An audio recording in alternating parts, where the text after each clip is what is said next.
ஐயோ பாஸ், எதுக்கு இப்ப கதவை லாக் பண்ணீங்க? பாருங்க, அம்மா கதவு தட்டுறாங்க என்று கூறிவிட்டு அவனிடமிருந்து பிரிய பார்க்க அவனுடைய இறுக்கமான அணைப்பிலிருந்து அவளால் ஒரு இன்ச் கூட நகர முடியவில்லை. என்ன பாஸ் பண்றீங்க, விடுங்க என்று நெளிந்து கொண்டே இருக்க, ஹேய், எவ்வளவு பெரிய வேலையெல்லாம் பார்த்து உன்னை பாக்குறதுக்காக இந்த ரூம்குள்ள வந்திருக்கேன். மரியாதையா நம்ம கல்யாணத்துக்கு சம்மதம் வாங்கினதுக்கு எனக்கு ஏதாச்சும் கிஃப்ட் கொடுத்துட்டு போ. என்ன கிஃப்ட் பாஸ் கொடுக்க சொல்றீங்க என்று அவள் கேட்கும் பொழுது, உன்கிட்ட இருக்கிறத தான் கேட்க போறேன், இல்லாததையா கேட்க போறேன் என்றவனின் கண்கள் அவளது செவ்விதழை வருடி கொண்டிருப்பதை பார்த்தவளுக்கு வெட்கத்தில் முகமெல்லாம் குப்பென்று சிவந்து விட்டது. பாஸ், நீங்க அநியாயம் பண்றீங்க. வெளியில அம்மா அப்பாலாம் இருக்காங்க, போங்க பாஸ், அதெல்லாம் முடியாது. இப்ப நீ குடுக்கறியா இல்லையா?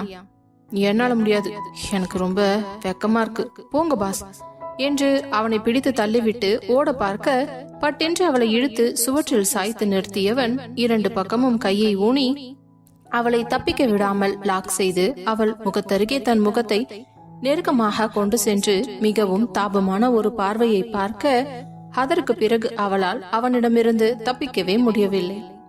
அவன் பார்வைக்கு கட்டுண்டவள் போல அமைதியாக நின்று கொண்டு அவன் கண்களையே பார்த்து கொண்டிருக்க, அவனும் அவளது கண்களையே பார்த்து கொண்டு மெதுவாக அவள் உதட்டருகே நெருங்க, பெண் அவளோ கூச்சத்தில் கண்களை இறுக்கமாக மூடிக்கொண்டாள். அதன் பிறகு 4 இதழ்களும் ஒன்றோடு ஒன்று உரச அதில் மின்னல் தாக்கியது யாழினிக்கு. அதோடு இல்லாமல் மென்மையான முத்தத்திலேயே அவளை மூழ்கடித்து விட்டான். அதில் மொத்தமாக தொலைந்தவள் ஒரு கட்டத்தில் அவன் முத்தத்தின் வேகத்திற்கு ஈடு கொடுக்க முடியாமல் துவண்டு சரிய போக, அவளை அப்படியே தாங்கி பிடித்தவன் பிறகுதான் அவளிடமிருந்து பிரிந்து மீண்டும் அவளது உதட்டை தன் கட்டை விரலை கொண்டு வருடி எடுத்தவன், இந்த லிப்ஸ்ல அப்படி என்ன இருக்குதுன்னே தெரியல.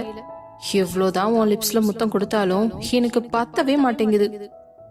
ஏண்டி, நான் இன்னைக்கு கண்டிப்பா வீட்டுக்கு போகணுமா? நான் வேணா இங்கேயே இருந்துட்டுமா?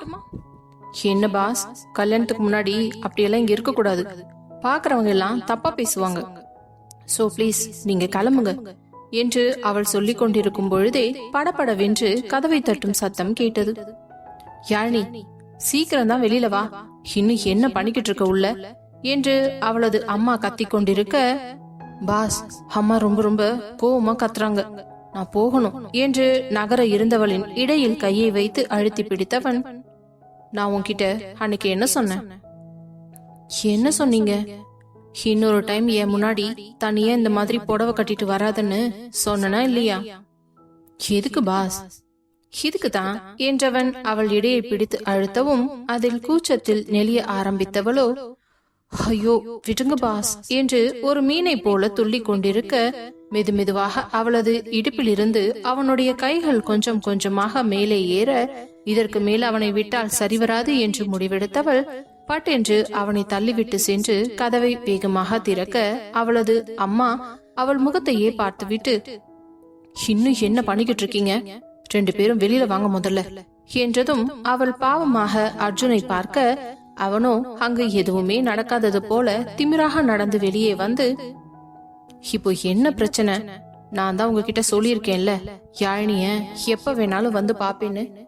இன்னொரு வாட்டி இந்த தடை போடுற வேலை, டென்ஷன் பண்ற வேலையெல்லாம் வச்சுக்காதீங்க, சொல்லிட்டேன். இங்க பாருங்க, கல்யாணத்துக்கு முன்னாடி நீங்க 2 பேரும் இப்படி ஒன்னா தனியா ரூம்குள்ள இருந்தா இது பாக்குறவங்களுக்கு நல்லாவா இருக்கு? இது வீடு, அது கொஞ்சமாச்சும் ஞாபகம் இருக்கா? அக்கம் பக்கத்துல இருக்கிறவங்க யாராவது பார்த்தாங்கன்னா என்னை பத்தி என்ன பேசுவாங்க? அத பத்தி எல்லாம் நீங்க கவலைப்படுற ஆளா என்ன என்று நக்கலாக கேட்க, அவருக்கு ஒரு மாதிரி கூசி போனது. இருந்தாலும் அவன் தரும் சொத்து ரொம்பவும் முக்கியம் என்ற ஒரே காரணத்தினால், அதான் உங்க 2 பேருக்கும் நான் கல்யாணம் பண்ணி வைக்கிறேன்னு சொல்லிட்டேன்ல, இதுக்கு மேல என்ன? நீங்க ஃபர்ஸ்ட் கிளம்புங்க. நான் கிளம்பதான் போறேன். அப்புறம் இந்த கல்யாணத்தை ரொம்ப நாள் தள்ளி போடுற வேலையெல்லாம் வச்சுக்க கூடாது. இன்னும் 1 வாரத்துக்குள்ள எங்க 2 பேருக்கும் கல்யாணம் நடந்தே இருக்கணும்.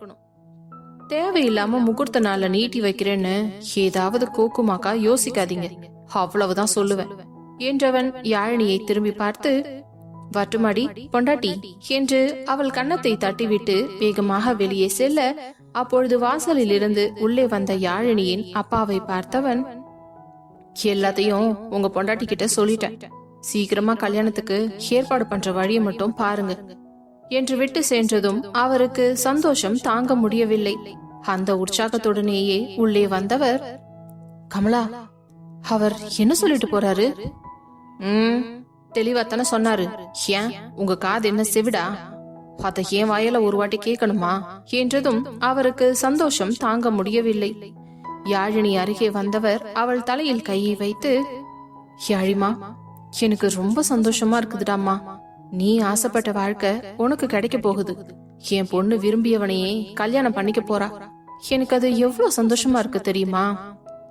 இப்பவே நான் போய் கல்யாணத்துக்கு நாள் குறிச்சிட்டு வந்துடுறேன், சரியா? ஓகேப்பா என்றவள் சந்தோஷமாக இருக்க தன் கணவனையே முறைத்த கமலா, உங்களுக்கெல்லாம் கொஞ்சமாச்சும் அறிவு இருக்குதா இல்லையா? இப்போ ராவுகாலம் நடந்துகிட்டு இருக்கு. இப்ப போய் நாள் குறிக்க போவாங்க. என்ன சொல்ற கமலா என்றவர் வேகமாக ஓடி சென்று காலண்டரை எடுத்து பார்க்க அவர் கூறியது போலவே ராகு காலம் தான் நடந்து கொண்டிருந்தது. நான் கவனிக்கவே இல்லையே. உங்களுக்கும் உங்க பொண்ணுக்கும் எல்லாத்துலயும் அவசரம்தான். சாயந்தரமா போய் பாத்துட்டு வரலாம். சரிம்மா என்றவர் யாழினியை பார்த்து, சாயங்காலமா போயிட்டே பிக்ஸ் பண்ணிட்டு வந்துடுறேன்டம்மா. சரிங்கப்பா, ஒன்னும் பிரச்சனை இல்ல என்று கூறினாள். யாழினி வீட்டிலிருந்து கிளம்பிய அர்ஜுன் நேராக ஆபீஸிற்கு சென்று விட்டு சிவாவிற்கு போன் செய்து உடனே தன்னுடைய அலுவலகத்திற்கு வருமாறு அழைத்தான். அவனும் 10 நிமிடத்திலேயே அவன் அலுவலகத்திற்கு வந்து சேர்ந்து விட்டான். என்ன அர்ஜுன், அர்ஜென்டா வர சொன்ன? அப்புறம் நீ போன விஷயம் என்னாச்சு? எல்லாமே சக்சஸா பேசி முடிச்சாச்சு. கல்யாணத்துக்கும் ஓகே சொல்லிட்டாங்க. என்னடா சொல்ற? இதெல்லாம் நம்புற மாதிரியா இருக்கு? நேத்து வரைக்கும் அவங்க அம்மா குதிச்சுக்கிட்டு இருந்தாங்க, அப்படித்தான் இருந்தாங்க. ஆனா இன்னைக்கு ஓகே சொல்லிட்டாங்களே. இல்லையே, இதுக்கு பின்னாடி ஏதோ இருக்கும் போல இருக்கே. எனக்கு என்னவோ டவுட்டா இருக்குது. நீ கெஸ் பண்றதெல்லாம் கரெக்ட் தான். யாழினியை நான் கல்யாணம் பண்ணிக்கணும்னா ஒரு சில ப்ராப்பர்ட்டிஸ் எல்லாம் அவங்க பேர்ல எழுதி கொடுக்கணும்னு சொல்லி இருக்காங்க. என்ன சொல்ற அர்ஜுன்? அதுக்கு நீ என்ன சொல்லிட்டு வந்த? நான் ஓகே சொல்லிட்டேன். அதனாலதான் கல்யாணத்துக்கு அவங்க ஓகே சொல்லிருக்காங்க. என்ன அர்ஜுன் இதெல்லாம்? அவங்க எப்படி கேட்கலாம்? என்ன உரிமையில கேக்குறாங்க? அங்கங்க பொண்ணுக்கு தான் நகை நட்டு சீர் செனத்தி போட்டு கல்யாணம் பண்ணி கொடுப்பாங்க. இங்க பொண்ணை குடுக்கறதுக்கே வரதட்சணை கேக்குற மாதிரி மாப்பிள்ளையோட சொத்துல பங்கு கேக்குறாங்க. என்ன குடும்பமோ? இல்லடா, அவங்க ஒருத்தவங்களுக்கு மட்டும்தான் அந்த மாதிரி இருக்காங்க. மத்தபடி வேற எல்லாருமே நல்லவங்க தான். சோ நானும் ஓகே கொடுக்கறேன்னு சொல்லிட்டேன். இதுக்கப்புறமும் இத பத்தி பேசுறதுக்கு ஒண்ணுமே இல்ல. இந்த விஷயம் யாழினிக்கு தெரியக்கூடாது. மறந்து கூட உளறி வச்சிடாத. கல்யாணத்துக்கு ஒத்துக்கிட்டாங்கன்னு சொல்றதுக்கு தான் நான் உன்னை வர சொன்னேன் என்றவனுக்கு திடீரென்று ஒரு யோசனை தோன்ற, சிவா, அவங்க இன்னைக்கு கல்யாணத்துக்கு நாள் குறிக்கணும்னு சொன்னாங்க. எனக்கு என்னவோ அவங்கள தனியா அனுப்புறதுல சுத்தமா விருப்பமே இல்ல. அவங்க ஏதாவது கோல்மால் பண்ணாலும் பண்ணுவாங்க. சோ நீயே அவங்கள கூட்டிட்டு போய் டேட்டை பிக்ஸ் பண்ணிட்டு வந்துடுறியா? என்னடா மச்சான், இதெல்லாமா நீ என்கிட்ட கேட்கணும்? செய்யின்னு சொன்னா தாராளமா செஞ்சுட்டு போறேன். சரி, ஒரு நிமிஷம் இரு, நான் இப்பவே போன் பண்ணி அவங்கள வெயிட் பண்ண சொல்றேன் என்றவன் யாழினியின் போனிற்கு அழைத்தான். கமலாவின் அறையில் யாழினியின் போன் அடிக்கும் சத்தம் கேட்டதும் அப்பொழுது கமலா அவரது அறைக்குள் சென்று அவளுடைய போனை எடுத்து பார்க்க அதில் அர்ஜுன் பாஸ் என்ற பெயர் வரவும் அதை அட்டன் செய்து காதில் வைத்தவர், ஹலோ என்றார் வெறுப்பாக. ஹலோ, நான் தான் போன் பண்றேன்னு தெரியுது இல்ல, நீங்க எதுக்கு அட்டன் பண்றீங்க? ஒழுங்கா இந்த போனை இன்னில இருந்து என் பொண்டாட்டி கையில கொடுத்துடுங்க. எதுக்கு? அது அவளுக்காக நான் வாங்கி கொடுத்த போன். அத நீங்க வச்சுக்கிட்டு என்ன பண்ண போறீங்க?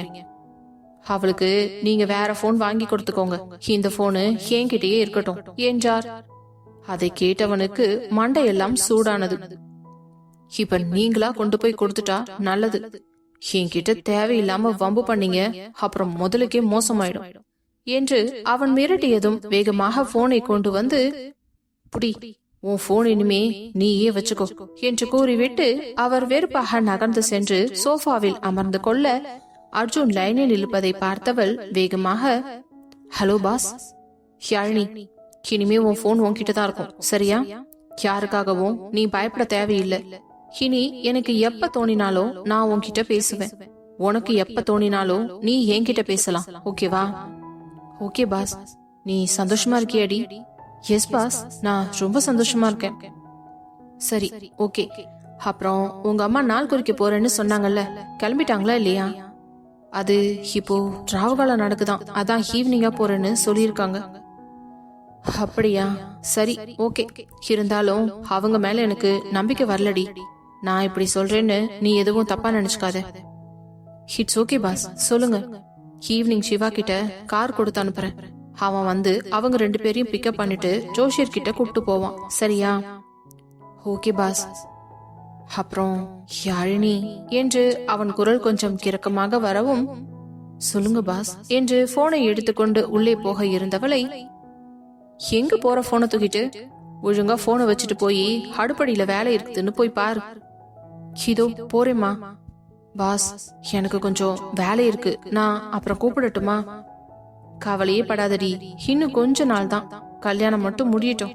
அதுக்கப்புறம் உன்னை இந்த மாதிரி தொல்லைகள்ல இருந்து விடுதலை கொடுத்து மகாராணி மாதிரி உன்னை எப்படி வாழ வைக்கிறேன்னு மட்டும் பாரு.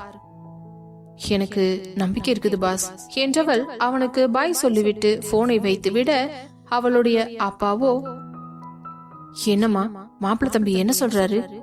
அப்பா, ஈவினிங்கா சிவா அண்ணா வருவாராம், அவர் கூடவே கார்ல கிளம்பி போயிட்டு நாள் குறிச்சிட்டு வர சொன்னாரு. அப்படியா? ரொம்ப சந்தோஷம். வயசான காலத்துல அலைய வைக்காம மாப்பிள்ள காரெல்லாம் அனுப்பி வைக்கிறாருன்னு நினைக்கிறேன். ஆமா, உங்க மாப்பிள்ளையோட எண்ணம் எனக்கு தெரியாதுன்னு நினைச்சுக்கிட்டு இருக்கீங்களா? நாம 2 பேரும் போய் அந்த ஜோசியக்கார்கிட்ட ஏதாவது ஏடா கூடமா பேசி வேணும்னே கல்யாண தேதிய தள்ளி வச்சிடுவோம்னு நம்ம மேல அவருக்கு டவுட் வந்திருக்கும். அதனாலதான் ஆள் அனுப்புறாரு. ஆமால, இந்த ஆங்கிள் நான் யோசிக்கவே இல்லையே. கண்டிப்பா நீ செய்வ கமலா, மாப்பிள்ள தம்பி சொல்றதுல ஒரு தப்பும் இல்ல என்றவர் யாழினியை பார்த்து, சரிமா நீ போ என்றதும் நேராக அறைக்கு சென்று அவள் கட்டியிருந்த புடவையை மாற்றிவிட்டு வேறு ஒரு சுடிதாரை எடுத்து போட்டுக்கொண்டு அடுப்படிக்கு சென்று மதிய உணவினை தயார் செய்ய ஆரம்பித்தாள். அர்ஜுன் சொன்னது போலவே மாலையானதும் சிவா காரை எடுத்துக்கொண்டு யாழினி வீட்டிற்கு வந்தான். ஹாரன் அடித்துவிட்டு அவன் உள்ளே வரும் பொழுது எப்படியும் அவன் வருவான் என்று வாசலிலேயே காத்து கொண்டிருந்த யாழினி அவனை பார்த்தவுடன் ஓடி சென்று அவன் கைகளை பிடித்தவள், அண்ணா வாங்க வாங்க, எப்படி இருக்கீங்க? நான் நல்லா இருக்கேன்டா, நீ எப்படி இருக்க? உன்னை பார்த்து ரொம்ப நாள் ஆன மாதிரி இருக்குது. ஆமாண்ணா, எனக்கும் அப்படிதான் இருக்கு. சரி, உள்ள வாங்க என்றவள் அவனை அழைத்து கொண்டு உள்ளே செல்ல அவள் அம்மா அப்பா தயாராகி சோஃபாவில் அமர்ந்து கொண்டிருந்தனர். சிவாவை பார்த்தவுடன் யாழினி அப்பா எழுந்து, வாங்க தம்பி, வணக்கம் சார், நான் அர்ஜுனோட ஃப்ரெண்ட் சிவா. தெரியும் தம்பி, அன்னைக்கு நீங்க தானே மாப்பிள்ள கூட சேர்ந்து வீட்டுக்கு வந்தீங்க? ஆமா சார். சரி உட்காருங்க, என்ன சாப்பிடுறீங்க? அதெல்லாம் எதுவும் தேவையில்லை, நீங்க ரெடியா இருக்கீங்கன்னா கிளம்பி நம்ம டேட் ஃபிக்ஸ் பண்ண போலாம். நாங்க தயாரா தான் இருக்கோம். அப்ப போலாமா? வேண்டான்னு சொன்னா மட்டும் போயிடவா போறீங்க என்று வெறுப்பாக கூறியவர் எழுந்த முன்னே செல்ல யாழினியின் முகம் சுண்டிவிட்டது. அதை பார்த்த சிவாவோ, இங்க பாரு யாழினி, அர்ஜுன் உன்கிட்ட ஏற்கனவே சொல்லி இருப்பான்னு நினைக்கிறேன். உங்க அம்மா இன்னும் முழு மனசோட இந்த கல்யாணத்துக்கு ஒத்துக்கல. இப்போதைக்கு அவங்க ஒத்துக்கிட்டாங்க, அவ்வளவுதான். அதுக்கு மேல நம்ம அவங்க கிட்ட எதையும் எதிர்பார்க்க கூடாதுடா. என்னை பொறுத்த வரைக்கும் உனக்கும் அர்ஜுனுக்கும் நல்லபடியா கல்யாணம் நடக்கணும், எந்தவித பிரச்சனையும் இல்லாம. முக்கியமா அந்த கைலாஷால எந்த தொந்தரவும் இருக்கக்கூடாது. உங்க அம்மா ஏதாவது இந்த மாதிரி சின்ன சின்னதா பேசுறதுக்கெல்லாம் நீ பெருசா கேரி பண்ணிக்காத, சரியா? ஓகேண்ணா, புரியுது. ஆனா நான் எதை நினைச்சு இந்த கல்யாணத்தை 2-3 வருஷம் தள்ளி போடணும்னு நினைச்சனோ, அது இவ்ளோ பெரிய பிரச்சனையை கொண்டு வந்து விடும்னு நான் நினைச்சு கூட பாக்கல. நீ கவலைப்படாதம்மா, இப்ப கூட நீ நினைச்ச மாதிரி தான் எல்லாம் நடக்க போகுது. ரிலாக்ஸா இரு, சரியா? ஓகேண்ணா. சரிம்மா, அப்போ நாங்க கிளம்புறோம். அண்ணா, திரும்ப வந்துட்டு தானே போவீங்க? இல்லடா, வாசல்லையே அவங்களை இறக்கி விட்டுட்டு கிளம்பிடுவேன். எனக்கு நிறைய வேலை இருக்குது, கல்யாண வேலை தலைக்கு மேல கிடக்குது. அர்ஜுனுக்கு எல்லாமே நான் தானே பண்ணணும், அதுதான் என்னோட ஆசை. தேங்க்ஸ் அண்ணா, தேங்க்யூ சோ மச். பாச தனியா மட்டும் விட்டுறாதீங்க, நீங்க தான் கூட இருந்து எல்லாத்தையும் பாத்துக்கணும். நீ ஏமா கவலைப்படுற? உன் அண்ணன் நான் இருக்கேன். என் தங்கச்சி கல்யாணத்தை அப்படி ஈஸியாலாம் விட்டுற மாட்டேன், சரியா? இவங்களை கொண்டு வந்து வீட்ல இறக்கி விட்டுட்டு இன்விடேஷன் அடிக்க கொடுக்கறதுக்கு போகணும். ஏன்னா நமக்கு நாள் இல்ல, அதனாலதான். புரியுதுண்ணா, அப்போ நீங்க கிளம்புங்க. சரி யாழினி, நீயும் கொஞ்சம் கவனமா இரு, சரியா என்று கூறியவன் பின்பு காரை எடுத்துக்கொண்டு அவர்களை ஜோசியர் வீட்டிற்கு அழைத்து சென்றான். ஜோசியரிடம் திருமணத்திற்கு நாள் குறிக்க வேண்டும் என்று சொன்னதும் அவரும் எந்த நாள் நல்ல நாள் என்று தேடி பிடித்து, இந்த வார கடைசியிலேயே ஒரு முகூர்த்தம் இருக்குது, அது நிறைஞ்ச முகூர்த்தம், அன்னைக்கு காலையில 6-7 கல்யாணம் வச்சுக்கோங்க என்று அவரும் நேரம் நாள் அனைத்தையும் எழுதி கையில் கொடுக்க, அப்பொழுதே நிச்சயதார்த்தத்தை நாளைக்கு வச்சுக்கலாமா என்று சிவா கேட்டதும் அவரும் மீண்டும் செக் செய்துவிட்டு, தாராளமா வச்சுக்கலாம் தம்பி, எந்த பிரச்சனையும் இல்ல என்று கூறவும் தான் சிவாவிற்கு நிம்மதியானது. பின்பு அவருக்கு காசு கொடுத்து விட்டு வெளியே வந்த சிவா, சரி வாங்க, உங்களை டிராப் பண்ணிட்டு போறேன் என்று அவர்களை அழைத்து சென்று வந்து வீட்டு வாசலில் இறக்கிவிட்டு மீண்டும் வேகமாக அர்ஜுனை நோக்கித்தான் சென்றான். அலுவலகத்திற்கு சென்றவன், மச்சான், இந்த வீக் லாஸ்டே மேரேஜ் வச்சுக்கலாம்னு சொல்லிட்டாங்கடா. ஓகேடா, என்கேஜ்மெண்ட்டுக்கு கேட்டியா? கேட்ட, நாளைக்கு காலையில வச்சுக்கலாம்னு சொல்லிருக்காங்க. நாளைக்கு காலையிலயா? அதுக்குள்ள எல்லாம் ரெடி பண்ணிட முடியுமா? பண்ணிடலாம் மச்சான், இதெல்லாம் ஒரு விஷயமா? எல்லா ஏற்பாடையும் நான் பாத்துக்கிறேன். இப்போ உன்கிட்ட நின்னு பேசுறதுக்கெல்லாம் எனக்கு நேரம் இல்ல. நீ என்ன பண்ற, இப்பவே கிளம்பி யாழினியோட வீட்டுக்கு போய் யாழினிய கூட்டிக்கிட்டு கடைக்கு போய் பட்டு புடவையும், உனக்கு பட்டு வேஷ்டி சட்டையோ இல்ல பேண்ட் ஷர்ட்டோ ஏதோ ஒண்ணு புது ட்ரெஸ்ஸை எடுத்துட்டு வந்துரு. ஏண்டா, அத நானே போய் எடுத்துட்டு வந்துட மாட்டேனா? டேய், யாழினிக்கு பிளவுஸ் ஸ்டிச் பண்ணணும். அப்படி சப்போஸ் டைம் இல்லனா ரெடிமேட் பிளவுஸாவது எடுக்கணும். அதுக்கு அவளோட அளவு கண்டிப்பா தேவைப்படும்ல. சரி, மத்த வேலையெல்லாம் நீ பாத்துக்கோ. அப்போ நான் கிளம்புறேன். அது மட்டும் இல்ல, 2 பேருக்கும் மோதிரமும் வாங்கிட்டு வந்துருங்க. நிச்சயதார்த்தம்னா கண்டிப்பா மோதிரம் மாத்திக்கணும். ஓகேடா மச்சான், நல்ல வேலை நீ சொன்ன என்றவன் அவனிடம் கூறிக்கொண்டு கிளம்ப, சிவாவோ அவர்களுக்கு தேவையான மாலை, பூ, பழம், ஸ்வீட் அனைத்தையும் ஆர்டர் கொடுத்து விட்டு ஒரு புரோகிதரிடம் நாளைக்கு நிச்சயதார்த்தம் செய்ய வேண்டும் என்பதையும் கூறி அவருக்கு அட்வான்ஸ் செய்து காலை வந்துவிடுமாறு புக் செய்துவிட்டு அட்ரஸையும் கொடுத்துவிட்டு சென்றான். அதே நேரம் அர்ஜுன் காரில் வந்து கொண்டிருக்கும் பொழுதே யாழினிக்கு போன் செய்தான். அர்ஜுன் தான் அழைக்கிறான் என்ற உடனேயே அவளுக்கு சந்தோஷம் தாங்க முடியவில்லை. உடனே போனை எடுத்து, ஹலோ பாஸ். ஏண்டி, உனக்கு எனக்கும் கல்யாணமாக போகுது, இன்னும் பாஸ் பாஸ்ன்னு தான் கூப்பிட்டுக்கிட்டு இருப்பியா? இருக்கட்டும் பாஸ், நமக்கு கல்யாணம் முடியட்டும், அதுக்கப்புறம் கூட நான் உங்க பேரை சொல்லி கூப்பிடுறேன். ஏதோ போ, உன்னை ஒன்னும் சொல்றதுக்கு இல்ல. நீ கிளம்பி ரெடியாரு, இன்னும் ஒரு 1/4 மணி நேரத்துல நான் உங்க வீட்டுல இருப்பேன். ஏன் பாஸ், வெளியில போகணுமா? ஆமாண்டி, நாளைக்கு உனக்கு எனக்கும் நிச்சயதார்த்தம் இருக்குது இல்ல, சோ நம்ம நிச்சய புடவையையும் நகையும் போய் வாங்கிட்டு வந்துடலாம். எதுக்கு பாஸ் இவ்ளோ அவசர அவசரமா? அதான் நமக்கு கல்யாணம் நடக்க போகுது இல்ல, டைரக்டா கல்யாணத்துக்கே நம்ம மூவ் பண்ணிக்கலாமே. நோ யாழினி, கண்டிப்பா நாளைக்கு நம்ம 2 பேருக்கும் நிச்சயதார்த்தம் நடந்தே தீரும். அதுவும் உங்க தெருவுல இருக்க எல்லாருக்குமே தெரியணும், புரிஞ்சுதா? அது எப்படி பாஸ் அவங்களுக்கு தெரிய வரும்? நீ நாளைக்கு காலையில எழுந்து வந்து உங்க வீட்டு முன்னாடி மட்டும் பாரு, அது போதும். என்ன பாஸ் சொல்றீங்க, ஏதாச்சும் செய்ய போறீங்களா? Wait and watch. சரி, சீக்கிரம் போய் கிளம்பு, நான் வைக்கிறேன் என்றவன் போனை வைத்துவிட வேகமாக வேறு ஆடை மாற்றிக்கொண்டு முகம் கழுவி தலையை சீவிக்கொண்டு வெளியே வந்தவளை பார்த்த அவள் அம்மாவோ, எங்க போற இந்த டைம்ல? அம்மா, பாஸ் வரேன்னு சொல்லிருக்காரு. ஓ, அதுக்குதான் இப்படி சீவி சிங்காரிச்சிட்டு வந்து நிக்கிறியா என்றவரின் ஊசி குத்தும் கேள்வியில் யாழினியின் இதயம் சில்லு சில்லாய் உடைந்து போனது. அவள் கண்கள் எல்லாம் கலங்கி கண்ணீர் கீழே விடும் சமயம் அர்ஜுனுடைய கார் அவர்கள் வீட்டு வாசலில் வந்து நிற்க, அதை பார்த்தவள் அப்படியே தன் கண்ணீரை உள்ளிழுத்து கொண்டாள். அவனும் உள்ளே வந்தவன், என்ன யாழி, போலாமா? போலாம் பாஸ். என்ன நீங்க பாட்டு வந்தீங்க, என் பொண்ணை கூட்டிட்டு எங்க போறீங்க?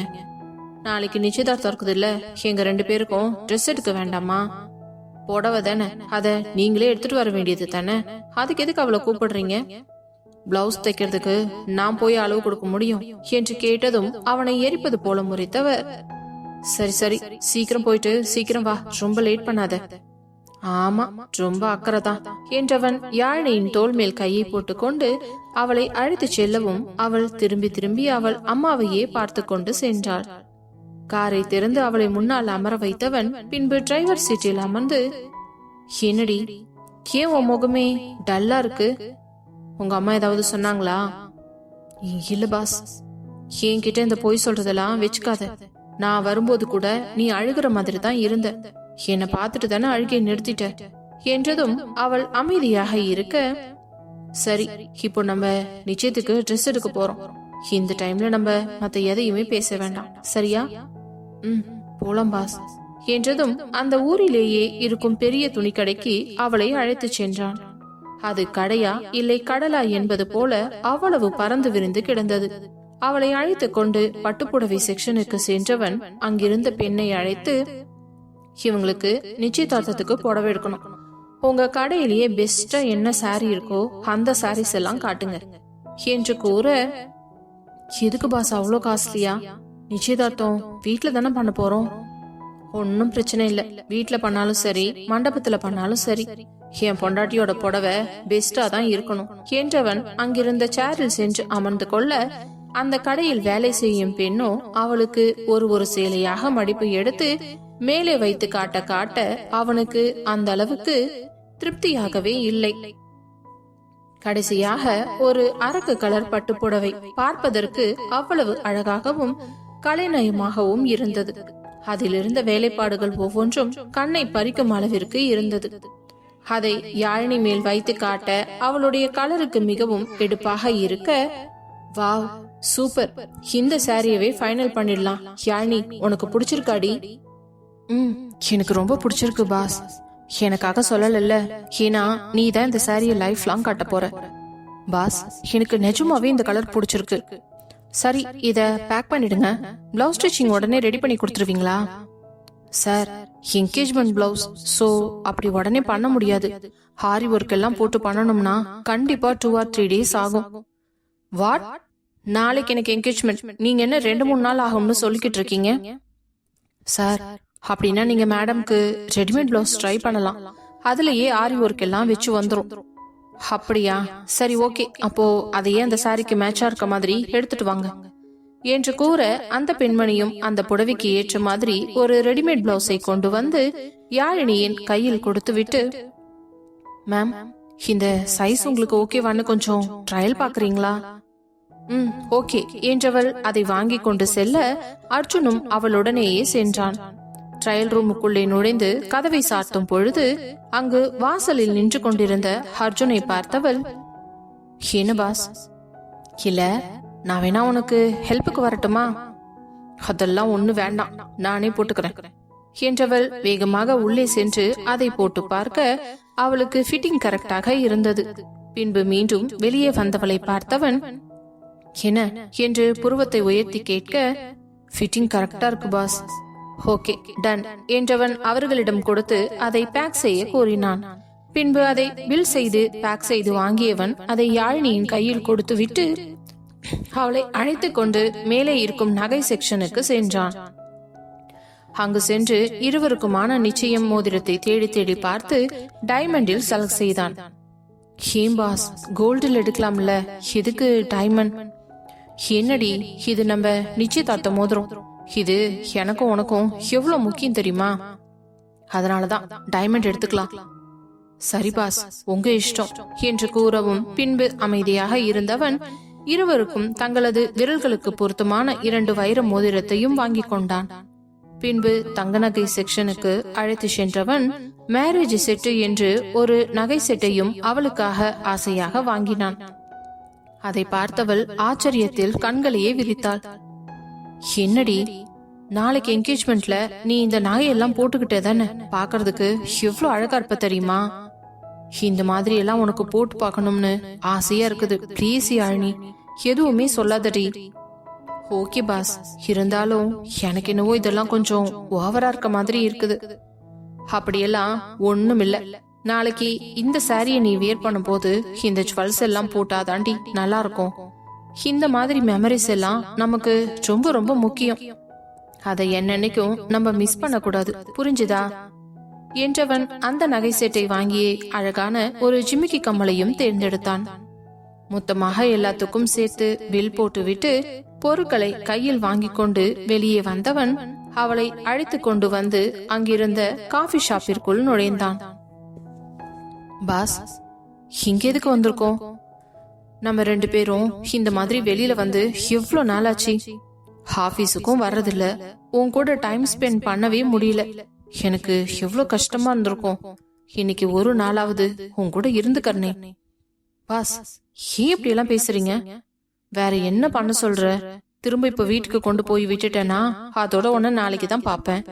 நிச்சயம் முடிஞ்ச உடனே மறுபடியும் நான் கிளம்பிடுவேன். அப்புறம் என்ன பண்றது சொல்லு? எனக்கும் புரியுது பாஸ், எல்லாமே கொஞ்ச நாளைக்கு தான். கொஞ்ச நாள் இல்லடி, இந்த ஒரு வாரம் மட்டும்தான். ஆமா பாஸ், எவ்வளவு சீக்கிரம் எல்லாமே நடக்குது. இது எதையுமே நான் எதிர்பார்க்கல. நான் முன்னாடியே இத செஞ்சிருக்கணும். உன் போக்குல விட்டது தான் நான் பண்ண தப்பு. அப்படி மட்டும் பண்ணி இருந்தா இந்நேரம் நமக்கு கல்யாணமாகி நம்ம ஹனிமூன்கே போயிருப்போம் என்று கூற அவள் முகமும் வெட்கத்தில் குங்குமமாய் சிவந்து போனது. யாழினி, இப்படி எல்லாம் வெக்கப்படாதடி. அப்புறம் என்னோட கண்ட்ரோல் என் கைய விட்டு மீறி போயிடும். பாஸ், எங்க உட்காந்துட்டு என்ன பேசுறீங்க? தெரியுதுல்ல, அப்போ இனிமே இந்த மாதிரி எல்லாம் வெக்கப்படக்கூடாது, சரியா? சரி, நீ என்ன சாப்பிடுற சொல்லு. எனக்கு காஃபி மட்டும் போதும் பாஸ், வேற எதுவும் வேண்டாம். என்ன, காஃபி மட்டும் போதுமா? டிஃபன் மாதிரி ஏதாவது சாப்பிடுறியா? வேண்டாம் பாஸ், இப்போதைக்கு காஃபி போதும்.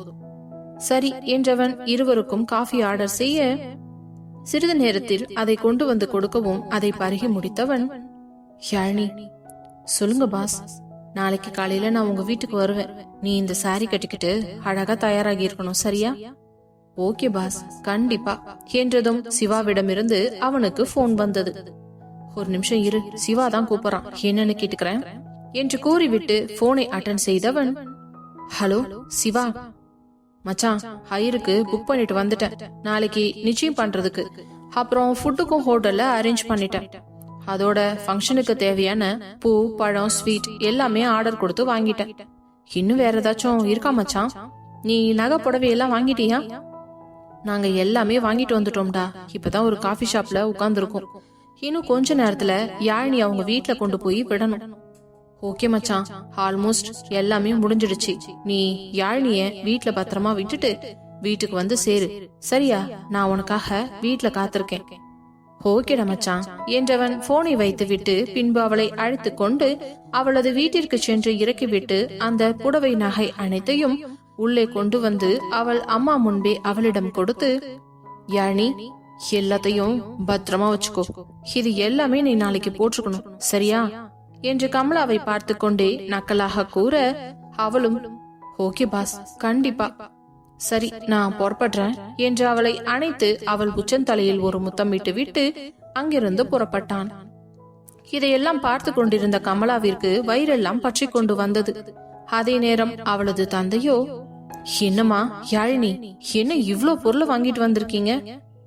அப்பா, அவர் வேண்டாம் வேண்டாம்னு சொல்ல இங்க பாருங்க எவ்வளவு நகை வாங்கி கொடுத்திருக்கார் என்று தன் தந்தையிடம் ஆசையாக காட்ட அதை பிரித்து பார்த்தவரின் கண்கள் அதிர்ச்சியில் உறைந்தது. அதை விட கமலாவுக்கு நெஞ்சு வலியே வருவது போல ஆகிவிட்டது. என்னம்மா, நிச்சயதார்த்தத்துக்கே இப்படி நகை வாங்கியிருக்காரு? ஆமாப்பா, நாளைக்கு இந்த புடவை கட்டும் போது இந்த நகை மட்டும்தான் நான் போடணுமா, வேற எந்த நகையும் போடக்கூடாதான். மாப்பிளைக்கு உன் மேல எவ்வளவு பாசம், அக்கறை எல்லாமே இருக்கு. ஒரு விஷயத்தையும் பார்த்து பார்த்து எடுத்திருக்காரு என்று பேசிக் கொண்டிருக்க அதே நேரம் மித்ரன் வீட்டிற்குள் நுழைந்தான். என்னக்கா, இன்னைக்கு உன் மூஞ்சில 1000 வாட்ஸ் பல்ப் எரியுது, ரொம்ப சந்தோஷமா இருக்கியா என்ன?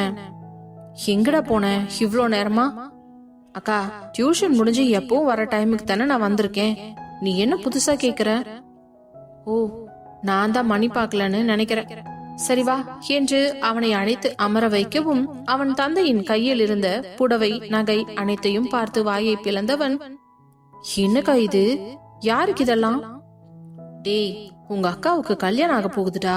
நாளைக்கு அவளுக்கு நிச்சயதார்த்தம். அதான் இந்த புடவை நகை எல்லாமே என்றதும், என்ன என்று அதிர்ச்சியாக எழுந்து நின்றான்.